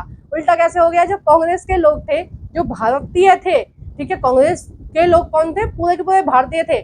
जब कोई भी नियम कानून बन रहे थे, कुछ भी टैक्स वैक्स बढ़ रहे थे, तो कांग्रेस के लोग तो भारतीय थे, वो तो अपने भारत के लिए बोलते। तो धीरे धीरे वो जो हर साल मीटिंग होती थी कांग्रेस के, उसको अधिवेशन बोलते हैं, जो हर साल अधिवेशन होते थे कांग्रेस के, हर साल में एक ही होता था। ठीक है, 1-2 साल ऐसा हुआ जो कोई विशेष परिस्थिति हुई, कोई विशेष फैसले लेने थे तो साल में 2 बार हुए, 1-2 बार ऐसा हुआ है। ठीक है, वैसे साल में एक ही बार अधिवेशन होता था। तो जब अधिवेशन होते थे, सारी मीटिंग होती थी, तो सारे कांग्रेस के नेता जुड़ते थे। कांग्रेस के नेता यानी कि पूरे के पूरे भारत के नेता जुड़ते थे और प्लानिंग करते थे कि भाई अंग्रेजों के खिलाफ ये कार्रवाई करनी है। ठीक है, ये आंदोलन की घोषणा, ये सारी चीजें कहाँ हो रही है? कहीं ना कहीं वहीं होती थी, अधिवेशनों में। ठीक है, उन मीटिंगों में ये होता था कि असहयोग आंदोलन पास कर दो, 7 अवज्ञा आंदोलन पास कर दो। ठीक है, और लोगों में ये खबर फैला दो। तो वो मीटिंग होती थी, 100-200 लोग उस मीटिंग में होते थे, उस मीटिंग में प्रस्ताव पास होते थे और वो लोग अपने अपने क्षेत्रों में जाके बताते थे कि कांग्रेस ने ये निर्णय लिया है भारत के लिए। ठीक है, तो कांग्रेस क्या कर रही थी? एक तरह से राष्ट्रवाद की भावना लोगों के अंदर जागृत कर रही थी। कांग्रेस क्या कर रही थी? लोगों को बता रही थी कि आपके अधिकार क्या हैं और अंग्रेज आपके अधिकारों को किस तरह से खत्म कर रहे हैं। कांग्रेस बता रही थी, लोगों को जागरूक कर रही थी देश के प्रति कि आप उठो और अंग्रेज शासन के खिलाफ अपनी आवाज उठाओ, अपने आंदोलन करो। ठीक है, बाद में महात्मा गांधी जी भी इसी कांग्रेस से जुड़े 1915 में आके। ठीक है, तो सुभाष चंद्र बोस जी भी इसका हिस्सा रहे। जितने भी बड़े नेताओं के बारे में आप पढ़ोगे स्वतंत्रता संग्राम में, वो सभी नेता कहीं ना कहीं किससे जुड़े हुए थे? इसी कांग्रेस पार्टी से जुड़े हुए थे। तो हम बात कर रहे हैं कि राष्ट्रवाद की शुरुआत कैसे हुई। जैसे जैसे चीजें हो रही थी, कांग्रेस लोगों को एकजुट कर रही थी, अपने देश के प्रति जागरूक कर रही थी। ठीक है, लोगों में देशभक्ति की भावना को जागरूक कर रही थी। 1920 में जो असहयोग आंदोलन हुआ, पहली बार ऐसा हुआ कि भारत में हर जगह किसी न किसी नाम से वो आंदोलन चलाया गया और भारत के ज्यादातर लोगों ने उसमें भाग लिया। यानी कि वो भारत का पहला ऐसा आंदोलन था 1920 का आंदोलन जिसमें पूरे भारत ने भाग लिया, बढ़ चढ़ कर हिस्सा लिया और गांधी जी का सहयोग किया। ठीक है, तो हम ये कह सकते हैं कि भारत में पूरी तरह से जो राष्ट्रवाद का उदय हुआ वो 1920 में हुआ, क्योंकि 1920 में जो आंदोलन हुआ वो राष्ट्रव्यापी था, यानी कि पूरे राष्ट्र में हुआ। पहले भी बहुत सारे आंदोलन हुए, कांग्रेस जागरूक कर रही थी लेकिन कुछ कुछ लोगों को। लेकिन पहली बार 1920 में क्या हुआ कि सारे लोग एकजुट हो गए और बोला कि असहयोग आंदोलन में हम गांधी जी के साथ हैं। ठीक है, तो पूरी तरह से राष्ट्रवाद की शुरुआत कहाँ से हुई? 1920 से। ठीक है, अब हमने साइमन कमीशन डिस्कस कर लिया। अब हम देखते हैं 1929 में जब इसका विरोध हुआ फिर अगली साल ही क्या हुआ, लॉर्ड इरविन आए और उन्होंने समझौते की पेशकश की, ठीक है, कांग्रेस के सामने। उन्होंने कहा कि भाई समझौता कर लो, कोई बात नहीं, हम आपके खिलाफ ज्यादा बुरे कानून नहीं बनाएंगे, इसको एक्सेप्ट कर लो। कांग्रेस मानने वाली नहीं थी, कांग्रेस ने बोला कि हम तो इसको एक्सेप्ट नहीं करेंगे, ठीक है। 1929 में क्या हुआ, लॉर्ड इरविन ने समझौते की पेशकश की। फिर दिसंबर में 1929 में ये एक घटना हुई, घटना नहीं मतलब हम कह सकते हैं कि लाहौर में एक अधिवेशन हुआ कांग्रेस का, ठीक है। और लाहौर में अधिवेशन में उन्होंने क्या बोला कि पूर्ण स्वराज की मांग की। पूर्ण स्वराज की मांग मतलब हमें पूरा देश आजाद चाहिए। किसने बोला, कांग्रेस के सभी नेताओं ने मिलकर, ठीक है। कब बोला, 1929 में, ठीक है। अब ये खबर किसको लग गई, अंग्रेजों को। अंग्रेजों ने क्या करा, 1930 में एक और इन्होंने काम किया, कांग्रेस वालों ने 1930 में 26 जनवरी को जवाहरलाल नेहरू ने क्या किया, स्वतंत्रता दिवस मनाया और 26 जनवरी वाले दिन तिरंगा लहरा दिया कि भाई हमारा झंडा बन गया, हम आजाद हैं, ठीक है। जैसे आजकल बलूच कर रहा है ना, पाकिस्तान से वो अलग हो गया है, उसने अपना झंडा लहरा दिया, भारत को बताया है उसने कि भाई हम तो आजाद हो गए पाकिस्तान से, बलूच आजाद हो गए और हमें क्या करना है। बलूच मैं आपको बता दूं, पाकिस्तान का एक प्रांत का नाम है बलूच, ठीक है। वो बहुत दिन से आज़ादी के लिए लड़ रहे हैं, लगभग 60-65 साल हो गए उनको युद्ध करते करते पाकिस्तानियों से, क्योंकि पाकिस्तानी उन पर अत्याचार करते हैं, इसलिए वो अपने आप को आज़ाद करा रहे हैं। तो एक बहुत बड़ा हिस्सा, यानी कि पूरे पाकिस्तान का 40% हिस्सा क्या है, बलूच, और वो अपने आप को आज़ादी की घोषणा वो कर चुके हैं। जो 3 दिन की युद्ध हुआ था भारत पाकिस्तान का, अभी कुछ दिन पहले ही 2025 की मैं बात कर रही हूँ, जब कौन सा है वो, पहलगांव, हाँ पहलगांव जो आतंकी हमला हुआ था उसके बाद जो युद्ध हुआ है, ठीक है। तो बलूच ने क्या किया है, अपने आप को घोषित कर दिया कि हम आजाद हैं, भारत सरकार हमें एम्बेसी बनाने के लिए जमीन दे दो और हमें एक देश के रूप में स्वीकार करो। यही बात उन्होंने यूएनओ में बोली है, विदेश की जो भी ऑर्गेनाइज कर रहे हैं बड़ी बड़ी संस्थाएं हैं, ठीक है, उन सबको बोला है कि भाई हमें कुछ पैसा दो ताकि हम अपना राष्ट्रपति भवन बना सकें, संसद बना सकें, सारी चीजें बना सकें, ठीक है। ऐसे ही इन्होंने क्या किया था, 26 जनवरी 1930 को स्वतंत्रता दिवस बनाया था और उन्होंने बोला था कि आज से हम घोषणा करते हैं कि हम आजाद हैं, किससे, अंग्रेजों से। किसने घोषणा करी थी, जवाहरलाल नेहरू ने, ठीक है। और ये जो झंडा फहराया था, ये कहाँ फहराया था, रावी नदी के किनारे, ठीक है। ये आपकी बुक में नहीं है पर मैं बता देती हूँ आपको, कौन सी नदी के किनारे, रावी नदी के किनारे, ठीक है। वो वहीं है पंजाब में। जो पहले पंजाब था वो बहुत बड़ा था, अब भारत पाकिस्तान का जब बंटवारा हुआ, आधा पंजाब भारत में आ गया और आधा पाकिस्तान में पहुंच गया है, ठीक है। तो स्वतंत्रता दिवस उस दिन से ही बनाया जाता था। अब देखो हमारा जो संविधान है वो हमने 26 जनवरी को इसीलिए लागू किया था क्योंकि हम पिछले 27-28 सालों से क्या कर रहे थे, 26 जनवरी को स्वतंत्रता दिवस बना रहे थे।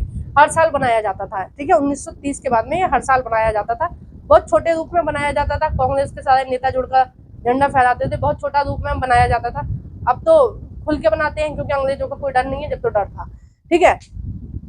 तो नेक्स्ट हम देखते हैं 1930 में ही 11 मार्च को दांडी मार्च शुरू हुआ और यहीं से सविनय अवज्ञा आंदोलन की शुरुआत हुई, ठीक है। दांडी मार्च में क्या था, दांडी मार्च में जो था उसमें गांधी जी ने इस आंदोलन की घोषणा की, सविनय अवज्ञा आंदोलन, यानी कि हम आपसे विनम्रता पूर्वक कह रहे हैं कि आज के बाद हम आपकी कोई बात नहीं मानेंगे, ठीक है। इसलिए उन्होंने दांडी मार्च की शुरुआत करी। दांडी मार्च दांडी मार्च यानी पैदल यात्रा, ठीक है, पैदल यात्रा करी थी। ये हुआ था गुजरात में और दांडी नामक स्थान से स्टार्ट करी थी उन्होंने और 11 मार्च को स्टार्ट करी थी और 6 अप्रैल को वो समुद्र तट के किनारे उन्होंने नमक का कानून तोड़ा था। नमक का कानून यानी कि पहले नमक पर टैक्स लगता था, बिना टैक्स दिए आप नमक नहीं बना सकते, उन्होंने बिना टैक्स दिए नमक बनाया, उन्होंने ये कानून तोड़ा, ठीक है।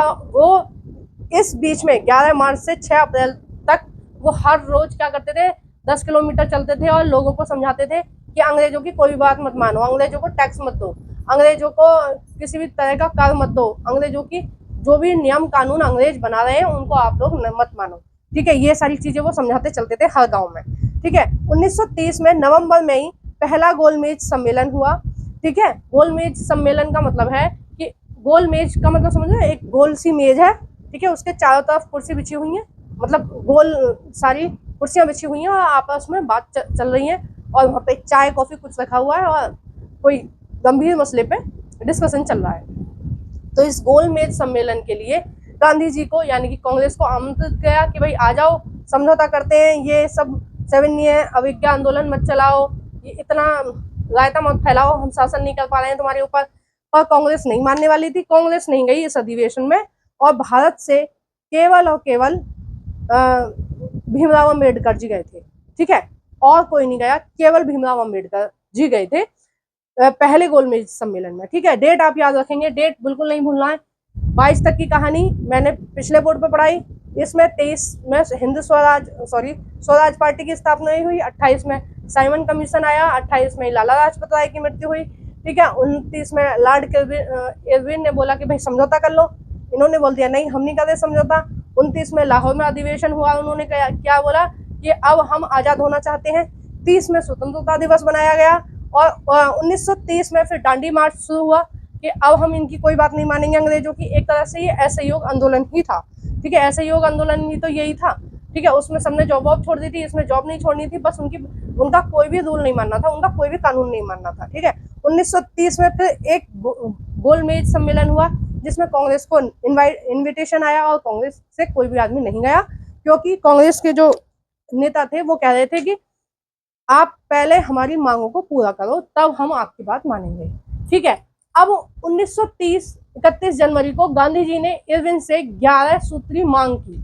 ठीक है, जब इरविन बार बार रिक्वेस्ट कर रहे हैं भैया आ जाओ, कांग्रेस वाले आ जाओ, इंग्लैंड में बात करेंगे, लंदन में बैठ के आ जाओ, लंदन में बैठ के बात करेंगे, कांग्रेस मान नहीं रही, महात्मा गांधी मान नहीं रहे।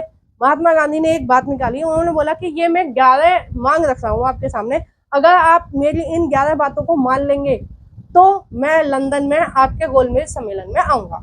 ठीक है, अब ये 11 सूत्री मांग क्या थी, डेट याद रखना, 1930 में हुआ था ये। अब ये मांग क्या थी, कुछ तो होगी।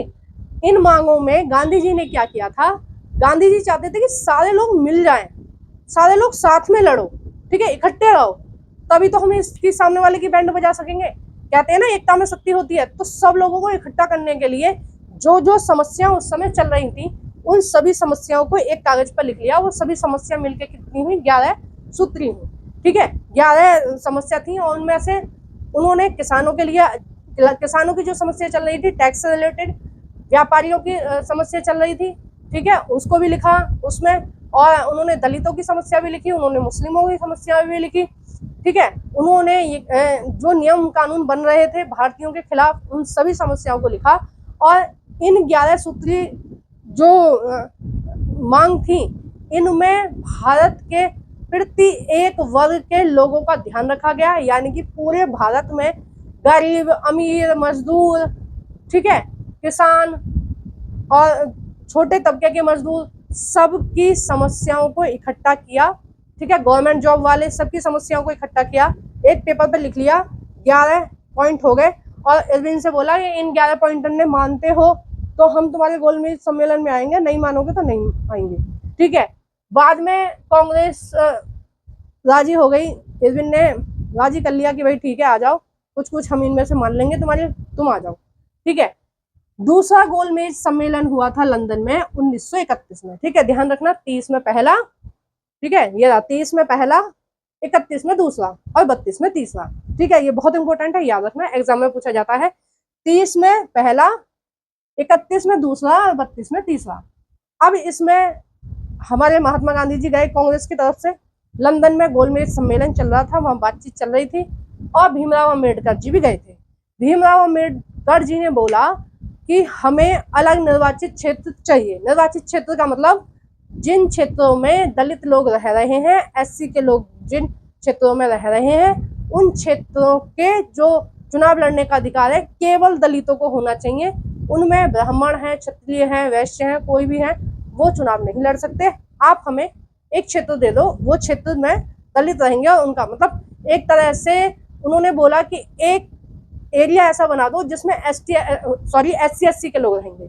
ठीक है, अब जब ये बात गांधी जी ने सुनी तो गांधी जी ने तुरंत मना कर दिया कि भाई ये तो बंटवारा हो जाएगा, अब SC के लोग कहेंगे हम अलग रहेंगे। ठीक है, मुस्लिम लीग की भी बात चल रही थी, मुस्लिम जो लोग थे वो भी अपने लिए अलग निर्वाचित क्षेत्र मांग रहे थे, वो भी कह रहे थे कि जहां जहां मुस्लिम रह रहे हैं वहां वहां केवल मुस्लिम ही चुनाव के लिए खड़े होंगे, वही नेता बनेंगे, वही विधायिका में जाएंगे, ठीक है, वही संसद में जाएंगे।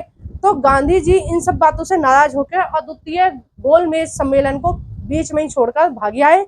और जो वो थे भीमराव अम्बेडकर जी की बात मान ली गई। इसमें अंग्रेज चाहते थे कि इनमें फूट डाल लो और शासन करो। अंग्रेजों ने बिल्कुल उनकी बात को सीरियसली लिया और उन्होंने कहा कि ठीक है, जिन जिन क्षेत्रों में एससी रह रहे हैं उसमें केवल एससी ही खड़े होंगे, ठीक है। वो क्षेत्र किसके लिए रिजर्व कर दिए गए? एससी के लिए।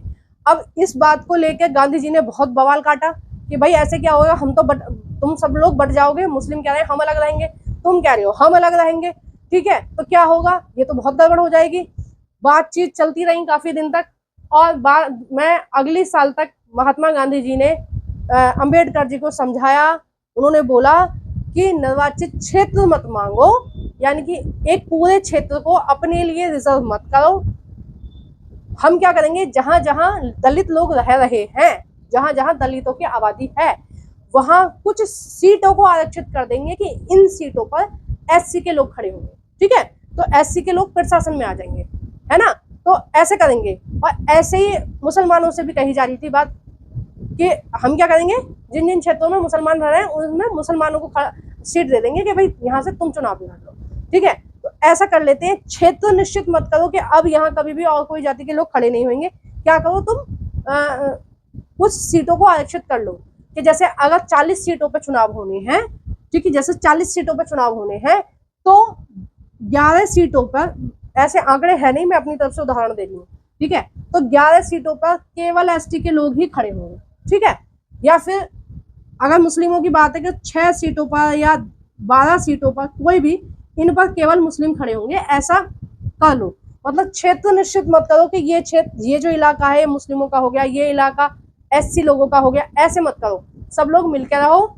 जैसे आज चल रहा है, आज क्या है, एससी भी रह रहे हैं, ओबीसी भी रह रहे हैं, सारे रह रहे हैं अपने देश में, एसटी भी रह रहे हैं, तो सबको आरक्षण दिया गया। आरक्षण का मतलब यही है कि भाई सबको, सबकी बारी आनी चाहिए चुनाव में खड़े होने की, सरकारी नौकरी लेने की, पढ़ने लिखने की, सबकी, ठीक है, इसलिए आरक्षण हमारे देश में आया है। तो ये बात इन्होंने मान ली। और 1932 में सितंबर में पूना पैक्ट हुआ। यह, इसको हम पूना समझौते के नाम से भी जानते हैं। और ये किस किस के बीच हुआ था? ये हुआ था मेनली भीमराव अम्बेडकर और गांधी जी के बीच, ठीक है। दोनों जने की सहमति हुई और ये पास हो गया। फिर हुआ था तीसरा गोलमेज सम्मेलन अगले महीने नवंबर में। और इस गोलमेज सम्मेलन में भी कांग्रेस का कोई नहीं गया था। और कौन गए थे? भारत से गए थे भीमराव अम्बेडकर जी, ठीक है, क्योंकि अंग्रेज चाहते थे कि भीमराव अम्बेडकर जी अपना अलग स्थान मांग ले, मुस्लिम अपना अलग स्थान मांग ले। अब मुस्लिमों के मामले में वो सफल भी रहे, उन्होंने पाकिस्तान मांग लिया, ठीक है। ये सारी चाल किसकी थी? अंग्रेजों की थी। लेकिन हमारे भीमराव अम्बेडकर जी ने देश हित के लिए काम किया। उन्होंने अंग्रेजों के बहकावे में नहीं आए, सब लोग मिलजुल के रहने के लिए उन्होंने आगे तक काम किया, ठीक है। इसमें मैं भीमराव अम्बेडकर जी की तारीफ करूंगी कि उन्होंने अंग्रेजों की बात न मानते हुए भारतीयों का साथ दिया, महात्मा गांधी जी का साथ दिया, ठीक है। आपकी बुक में बस यहीं तक है कहानी, ठीक है। आगे की कहानी शायद उन्होंने 11th क्लास में डाली होगी या 12th क्लास में आपको पढ़ने को मिलेगी। इसमें ही पार्ट 4 में बताया गया है सामूहिक अपनेपन का भाव। सामूहिक अपनेपन का भाव का मतलब है कि जब राष्ट्रवाद का उदय किया जा रहा था तो लोगों को कैसे पता चलेगा कि भारत के लिए हमें एकजुट होना है। कैसे पता चलेगा भारत क्या है? भारत तो कुछ देखने में है नहीं, ठीक है। हर जगह नक्शा लेकर थोड़ी डोलोगे, नक्शा लेकर थोड़ी डोलोगे, हर जगह आप मैप लेकर थोड़ी बोलोगे ये भारत है, ऐसे थोड़ी करा जाता है। कहीं देखा है आपने? नहीं। तो लोग क्या कर रहे थे? लोगों को समूहों में जोड़ने के लिए, उनमें राष्ट्रवाद की भावना जागृत करने के लिए कुछ लोग काम कर रहे थे, जिनमें थे बंकिम चंद्र चट्टोपाध्याय। उन्होंने क्या किया? उन्होंने एक लिखा वंदे मातरम, ठीक है, जो आजकल गाया जाता है, और उनकी बुक है आनंद मठ, ठीक है, उसमें इसको लिखा। और वंदे मातरम सुजलाम सुफलाम। वंदे मातरम का मतलब है, बहुत प्रिय गीत है, मुझे बहुत अच्छा लगता है। वंदे मातरम का मतलब है वंदे माँ तेरे हम, ठीक है, यानी कि भारत माता हम तेरे बंदे हैं। अगर तेरे ऊपर कोई भी प्रॉब्लम आती है तो हम बिल्कुल वीर बेटे की तरह तेरी रक्षा करेंगे, ठीक है। और ये जो गीत है, ये जो गीत है, आज भी बहुत ज़्यादा गाया जाता है और गाना चाहिए। हमारा समर्पण होना चाहिए भारत माता के लिए। और भारत माता का की जो छवि बनाई, ठीक है, जो चित्र बनाया, छवि बनाई, मूर्ति बनाई, वो किसने बनाई? अरविंद्रनाथ टैगोर ने। ठीक है, किसने बनाई? अरविंद्रनाथ टैगोर ने बनाई। और रविंद्रनाथ टैगोर इनके रिलेशन में थे, भाई वगैरह थे। उन्होंने बहुत सारे ऐसे गीत बनाए जो देशभक्ति गीत थे।